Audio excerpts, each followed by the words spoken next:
Bolly men Bunu doğru göröler.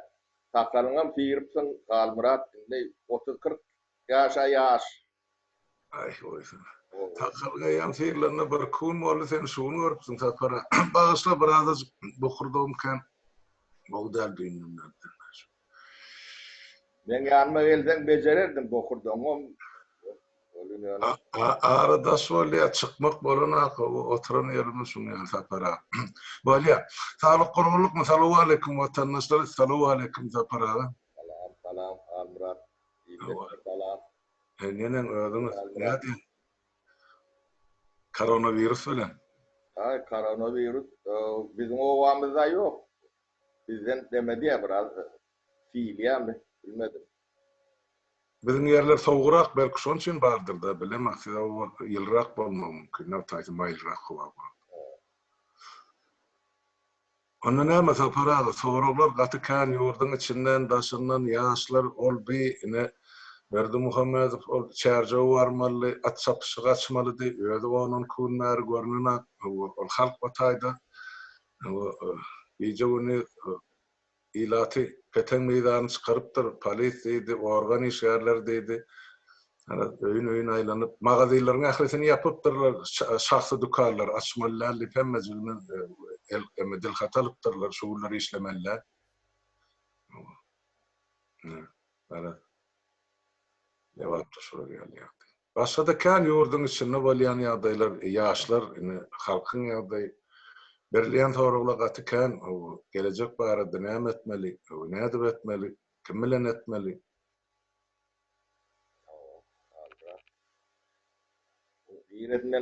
İğretinden başladı. Almurat.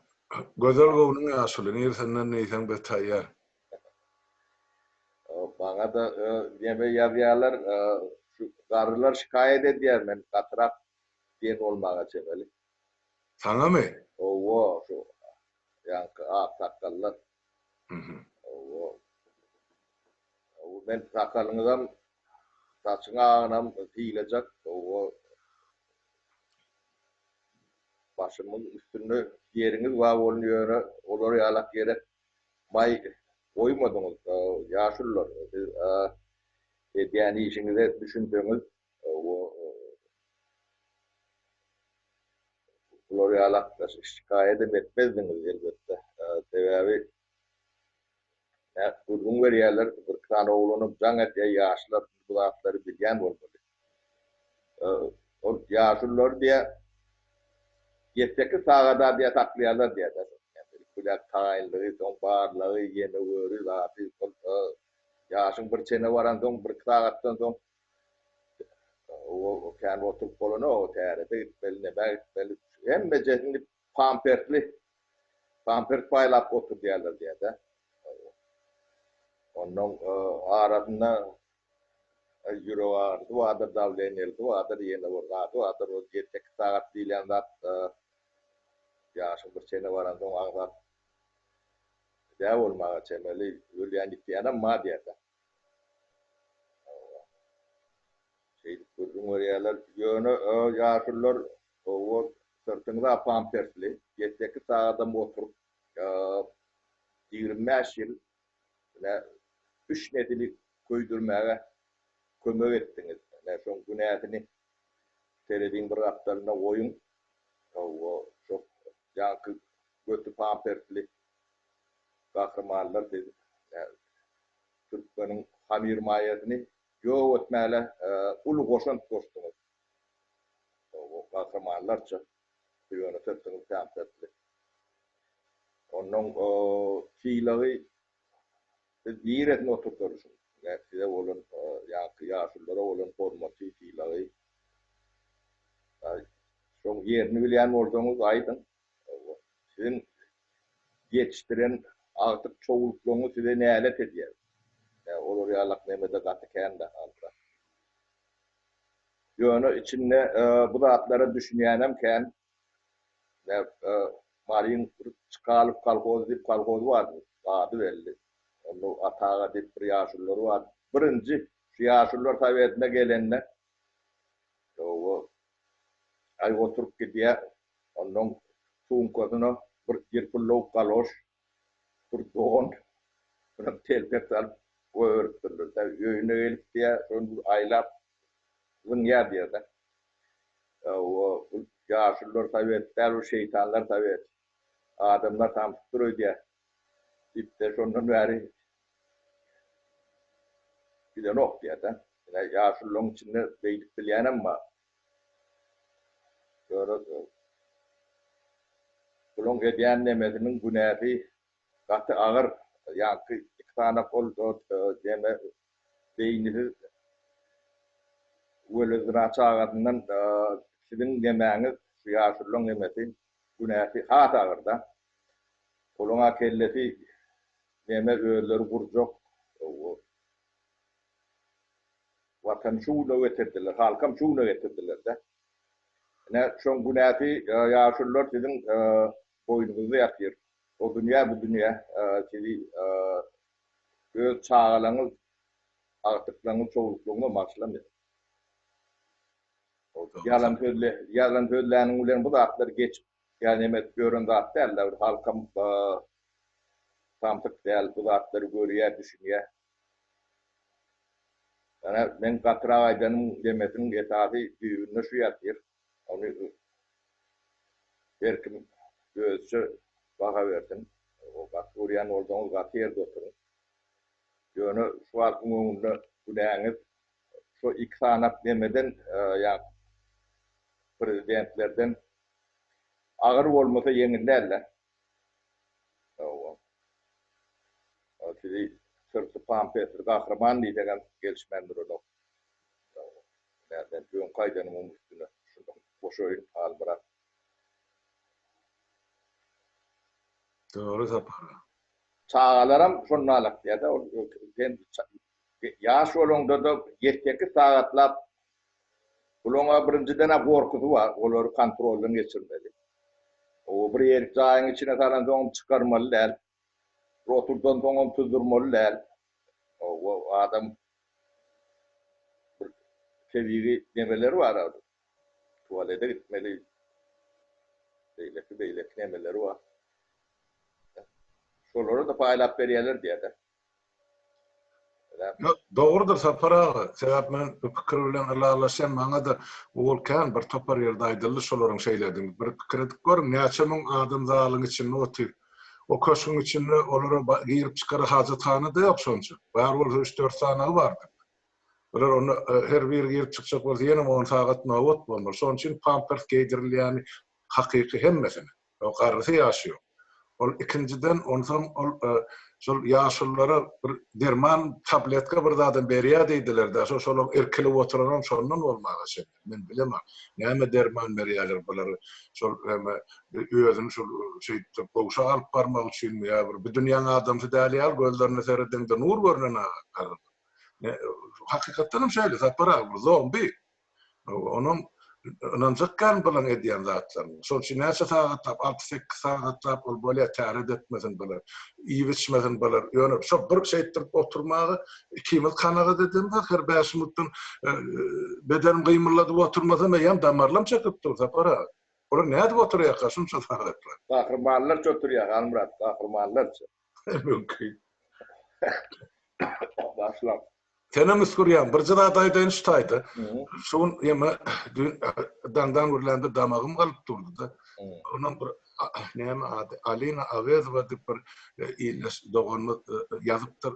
Şu näme soda bilen duz bilen bokurdam çay kazan geçýär diýip ene edip oturdy 4-5 edip biraz ýumşaýdy bokurdam.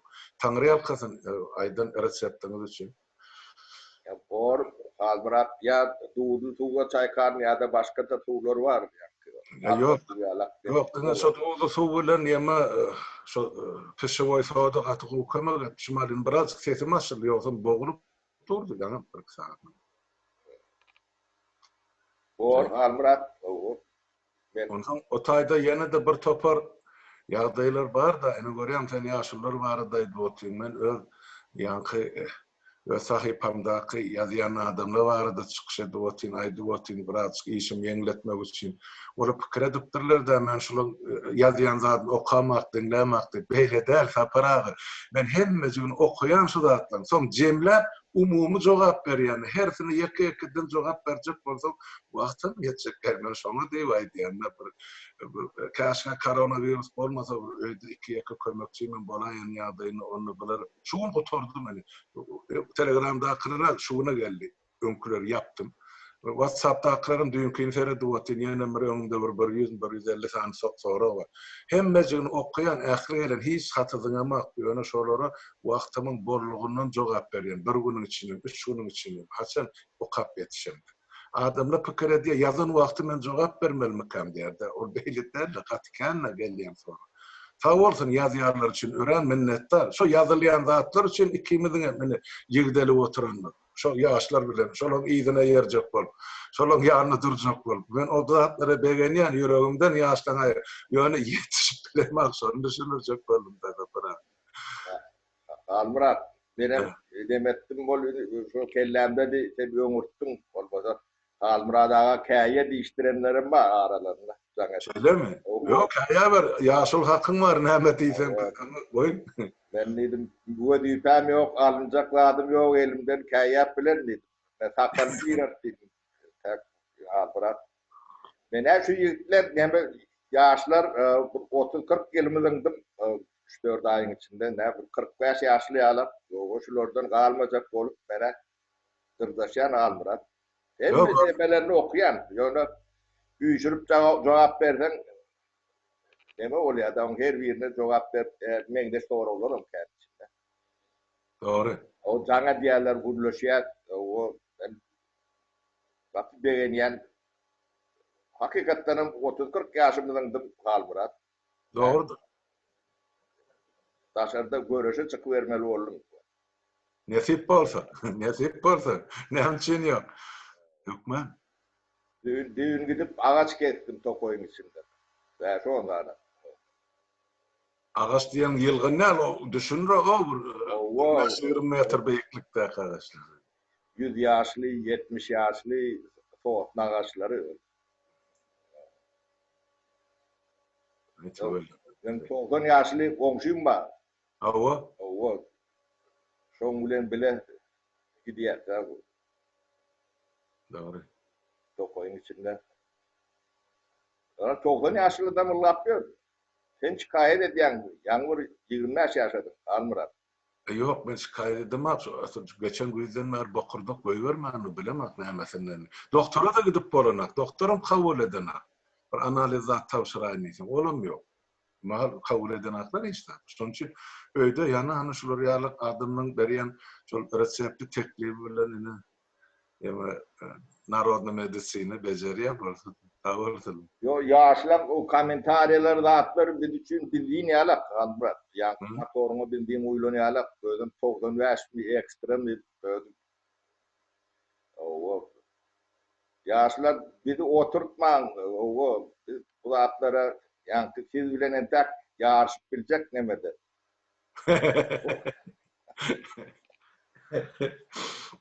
Tüveleme, ay berekelle. Yo hakykatdan men ören minnettar ine şular ýaly neselim ösüp ýetişenne. Bular enne öz hak hukugyna eýe bolar diýen men ullukan umyt bar. Bolaram inşallah tapara. Öýänler bular da şu şeýle hyzyw bilen ýapyşýarlar da erjel ýaşlarymyz bar. Görüpdiň hana ýazýan zatdan roliklerine jere. Bir 2 volt bilemek begenjimden ýa-ni. Gatyw. Bir yerine gülüp ellettim. Bir deme koyup durlar oluyor. İyi verdiler oluyor. Bir tağada ullum. Şeýle mi? Doğrudur. Arasında gülmelsen bolsun mu? O deme yine de bir mesele var. Şu ağaçlık yani abi kıtlığı bu arada kän gurrun edilýär da kän deme rolügüm ýiberýärler, habarym berýärler. Ýanky nemeden şu Doğutluk raýonynyň bir kanak ýigit bilen urlaşdy. 1917 ýyldan bäri diýe. Doğutluk raýonynyň ýanky neme Öňdagat Gürnotda Uğundavudy. Şo taýdan ne günne ýa-da aýdan 300-500 tır ulu deme 30 tonluk yük çeken maşinler var. Hawa. Şoň bilen ne iman adardan owan sana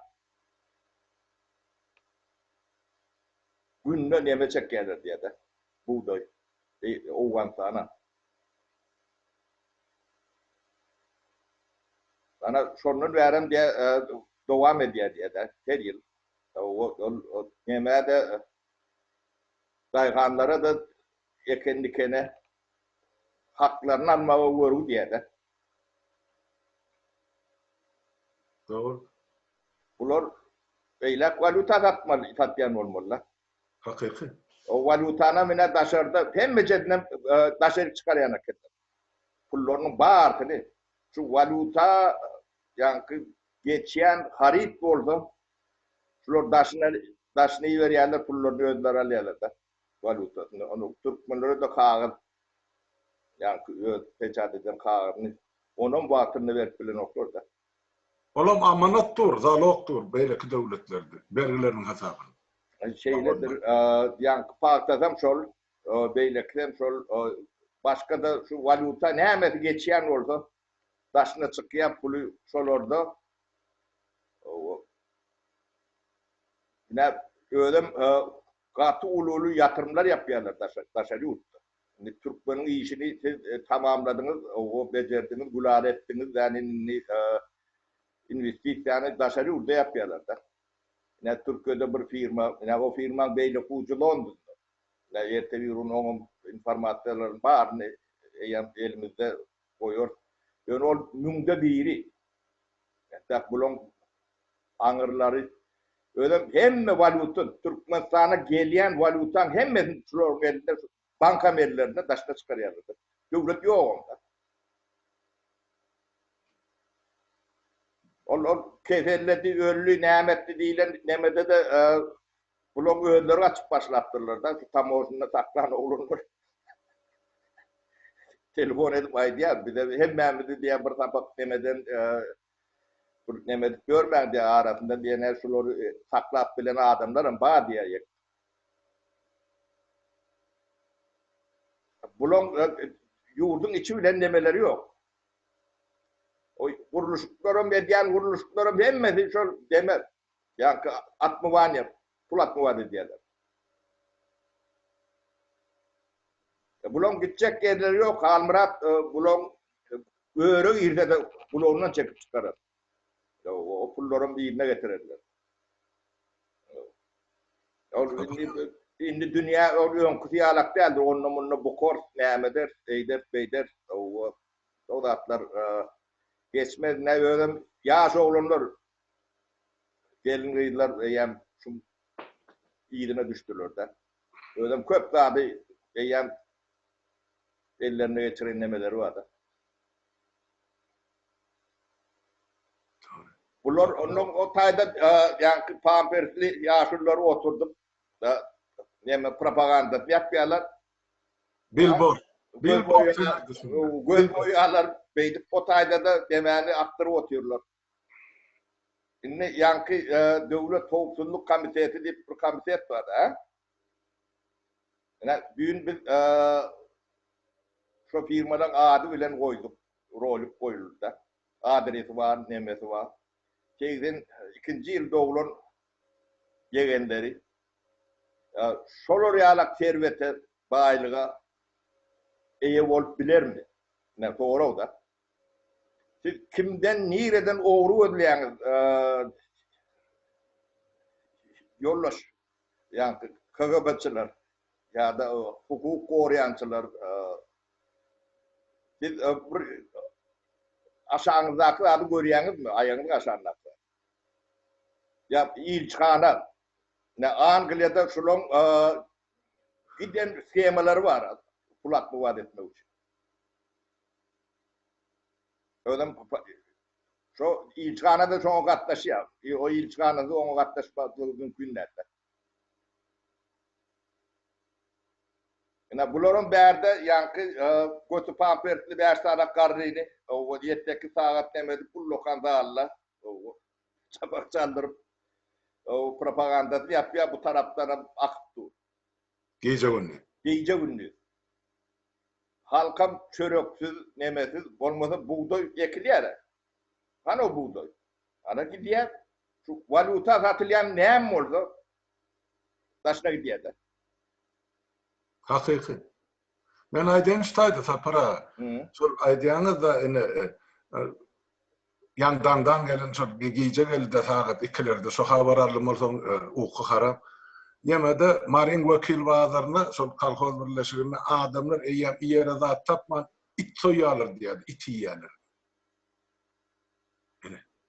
Ene yetiren derecesi bulan. O açlık yıllarında o irde en atalarımızın açlık uruş dövrüne gören horluğunu uruşta devlette ene yetiren durmuşuz halkıma. Ene hakiki bolýanda. O topçularım geliyor diye, o yankı suçularım geliyor, yani o gazçılarım gelip kırıp dururlar diye, o yemesi tölev neden rakip. O benden nereden etsin tölev kazancı olmasa, elinde pulu olmasa, yere çörev olmasa, neden tölesin? Yani gelen üstüne hem kırıp dur diye dayıhan. Ben burada da düşünüyorum. Mesela şu hükümete halkımız gerekken. Bir genosid edip otuyor. Aklı söylese düşünün bir gün karşı işarcık yeri yok da. Neyse boşata sonuçta hedil bunları yurdun bayrını çıkarmaya halk gerekken. Ne diyorlar diysen hal bırak. Yani şu buğdaylı meselede. O. Şu etrafın hakimi. Devleti var. Şu un zavodun direktörünün devleti var. Payı. O payı var. Hakkını alıyorlar. Ondan garip kadar son eken diken yetiştiren adamlar pullarını talep etse yankı hakim üstüne milisyani, karabani kuşkurup vatanını basya, cepenli depiye, yencenli yetiye. Olur bul yağlar. Halk demi iş dayıhan. Bunun hakiki kulu. Kesin çıkarsa da olan yankı güç orgunlarını ulanıp şolun üstünde bastı. Ol oğurlayana hiç tatlıyle nokta. Ol oğurlu abi. Devlet malını oğurlamak oluyor. Öyle bir iğnaki neticeden görünüp durumda hatta. Onu görmeyen hakim, ya görmeyen, ya hukuk koruyan bir, ya hukuksuzluğu koruyan bir orgunlar, prokuroru, yeni görü, halkın üstündeki bunlar nemesi. Yani kulun nadiratılı alak deme de. Halkım hakiki kul. O hakkının talep edip bilen o yeme iş hakkının veren o. İlgili. Bu yer hakiki kulçuluk 21. asırın içinde orta arasında kulçuluk.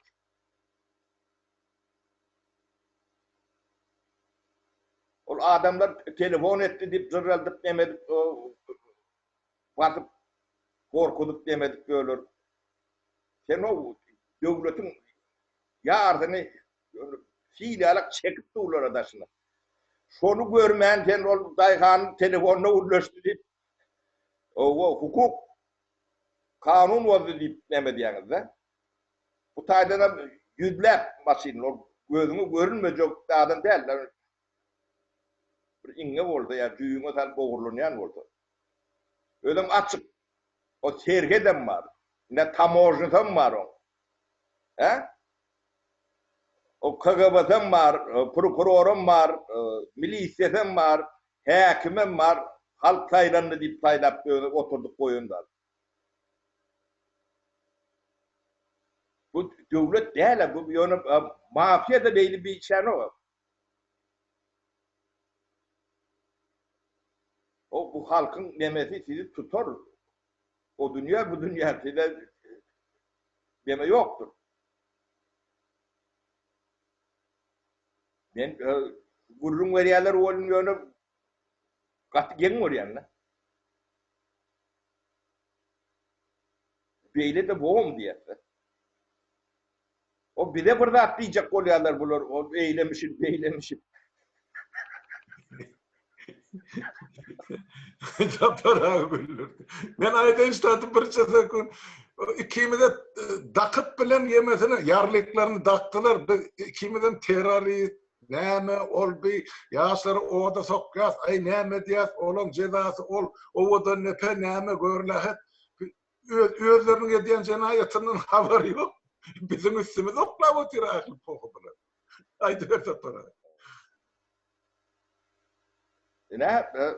Onun yankı häkimin o çöröklawdynyň direktorinin o yak şu halky orkup gören milisiýeleň, prokurorlaryň, KGB'şliklerin çağalar wadaşynda. Okuşup görler, işleşip görler. Onun şolaram ne şu Türkmenistanyň şu politikasyny gollan bolup ne büyük bir rolup dinledim de. Moskvada familiýasy Meredov. Ben bana sylkasyny ýiberdiler dem seret ýaşurlykda. O Amerikan workudya. O hiç koronavirusam yok, hiç adam yok. O ne covid çıkıyor, ne dip onu köçen workudya köçede boş bolup. Onu dili gurlap tutdu. Başkalar. Onun Türkmenistan'da da yok. Hudaýa şükür. O bu deme yankı panika gerek yok. Bir yerin olup şeydi yankı 4-5 minutlik rolü. Yine şolun çağalar şu. Kököçü. Nila yembe 2 milyondan geçip var ya da. O Amerikan yağdayı dünya belli. Onu yemetecek olup onu için o gov diyen biz bilen gov olyan olma bilen gov diyecek o. Koronavirüs dünyada demet var ya da. Angliyan da durumu kater ver. Amerikan konudan ver. Yani şol oyunlarını daşına da adamlar tamtık duruyor diyorlar. Bunlar yankı gözlerinin nämediğinden haberi yok.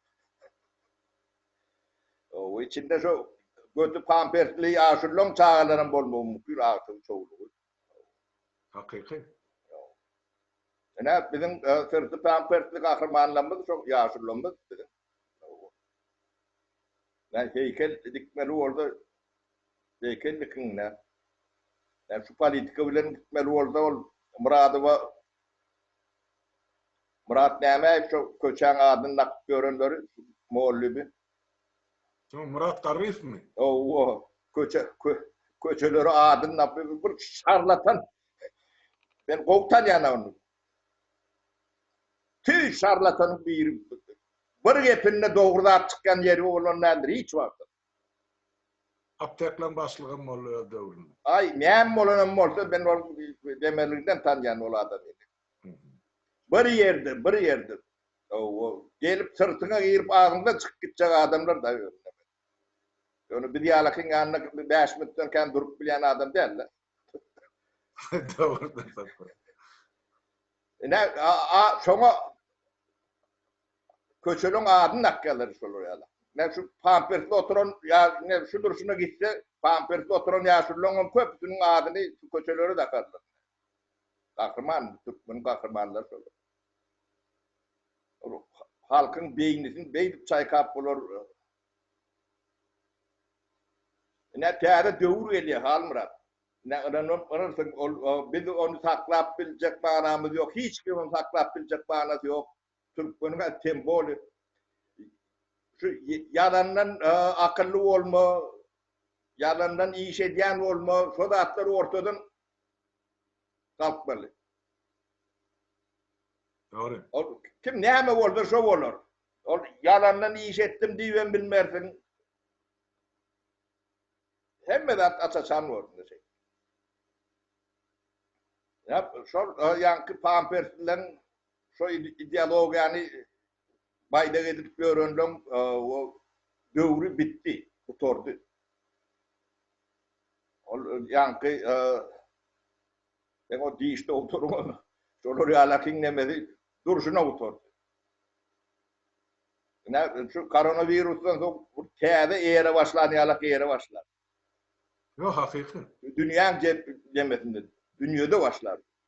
Doğru. Ödüm hemme zat şu elektronu näme geçer. Bu berde de eden zaten görünüp dur. Bana günde raport verirsin ne. Onu sen o ayda alacak manan yok da görünüp dur.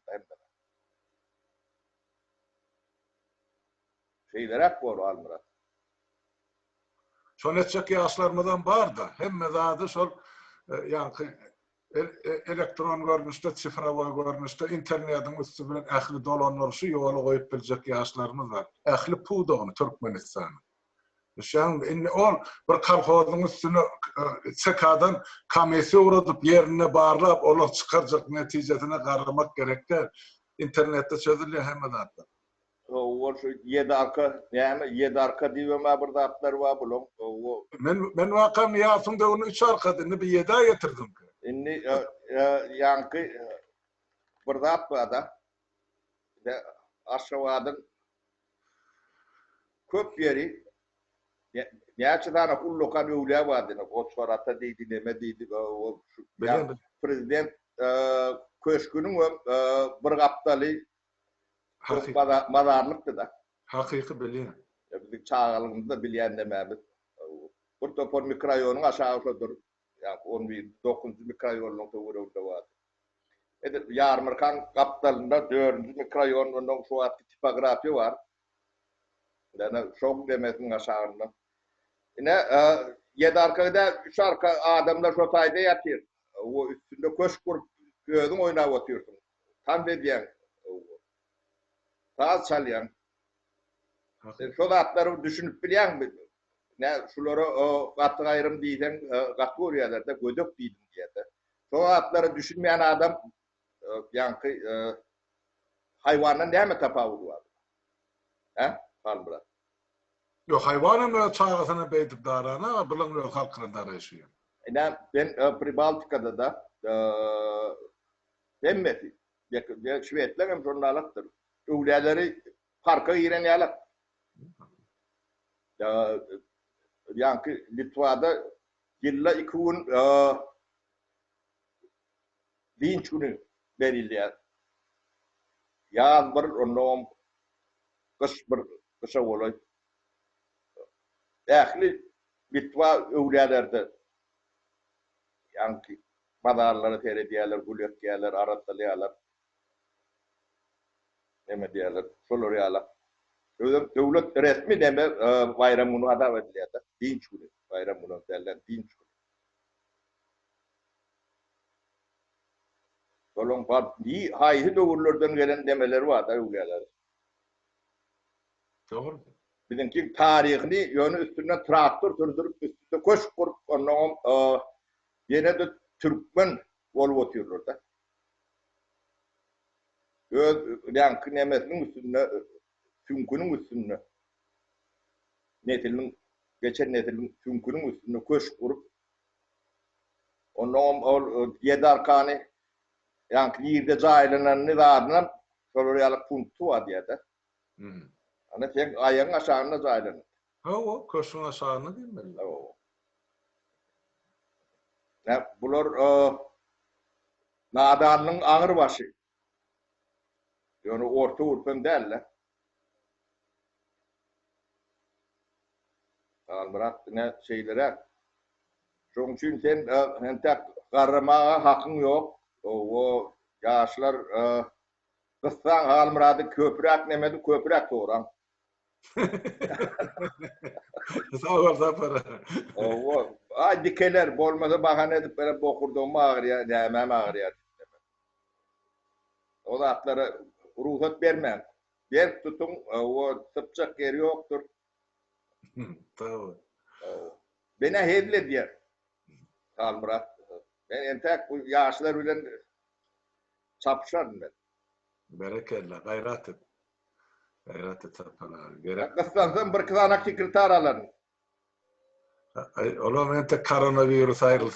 Yadyarlar kızanak sekreterşi aldan bolmayan yaşlı. Sana şey diyelim. Ama yürütlen özleri teklif ediyorlar. Şuraya Almırat'da olmasa biz kömek edeyim daşından teklif ediyen yigitler var. Yani ben aytdım Tanrı halkasın eğer şu ayrılsa, karantina ayrılsa aktıklarına kömek edecek de yok ben. Ondan Bärde görýän özüm jogap bermeli bolýan hatlara, onuň daşynyň kim kömek etsin bu meselede. Maňa diýip ýazylan hatda men jogap bermeli. Hatta kän mesele, agyr meseleler goýýar da adamlar. Onuň özüň aýdýany bir jaňadan kesenden bir sagat dinlenmeli mesele de bar. Ýene de yarım sagat ona jogap bermeli. Ene gitdi jem sagat yarım bir adam bilen görüşür. Olaryň sözüni bölüp bök bolan akdysan adamyň göwüni galjak da şunu çeýirläp bilen çözülmän galan halbyny garradan emesi hökümete bolan närazylygy bar da adamlar. Men şonu näjek bolýan. Atak elbetde gider ýuwaş-ýuwaşdan hemme açylyp barýar inni ýaşlarym düşünşi boldy köp zady hany içinde bar sag bolsun bize ýam konstitusiýany okap çykdyk inni jenaýat kodeksine geçdim diýip ýazyp oturarlar amma. Töweleme. Yo bular hemmesine ýurda barýançak näzip barda ene ýuridik bilimli bolsa samobrazowaniýa bilen. Almurat Stayda Guturayel Gatul Lokan bolsa da soň onuň käýýärler ýaşlar. Şeýle mi? Bor tapara, gözel gownuň. Näme diýsen men taýýar. Şuň sen gürlemeli bolsa men bokurdum biraz. Indi düzelýär. Häzir men şo uzaklygym şol berilen reseptde nähil bolýar göreli. Adamlar Ramazan aýyny mübarek bolsun. O mena mübarek diýip aýtdym da saýtymda ýene bir gede. O aýdaly. Ýene kyllara Hudaý ýetirdi, indi kyl belki watanymyzda bellemek meselesi.